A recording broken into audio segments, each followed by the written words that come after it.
एक दफ़ा की बात है, एक गांव में एक गरीब किसान रहता था। वो बहुत ही गरीब था। वो हमेशा पैसों के लिए परेशान रहता था। गरीब होने के कारण उसके घर का गुजारा भी सही नहीं हो रहा था।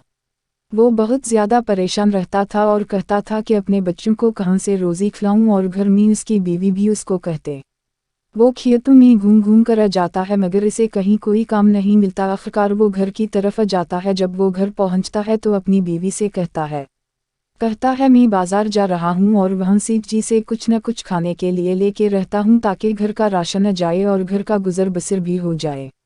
ये सब सुनने के बाद उसकी बीवी बोलती है कि शायद सेठ जी तुम्हारी कोई मदद कर दी, जाओ तुम बाजार चले जाओ और वहाँ से खाने का सामान ले आओ। वो अपनी बीवी से बातें करता है और कुछ देर बाद फिर वो वहाँ से चला जाता है। चलते चलते वो वहाँ पहुँच जाता है जहाँ से जी ने अपना फरोट का ठेला लगाया होता है।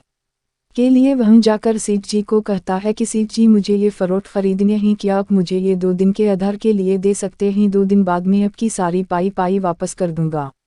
उसकी बातें सुनने के बाद सेठ जी बोलता है कि नहीं, मैं तुम्हें अकेले आधार में नहीं दे सकता। अगर मैं तुम्हें आधार में दे दूं तो मैं फिर कहाँ जाऊंगा और अपना ठेला कैसे लगाऊंगा? मैं तुम्हें नहीं दे सकता। पता नहीं कहाँ कहाँ से चले उते हैं तुम जैसे भिखारी, जाओ कोई काम धंधा करो, मेरे पास नहीं है।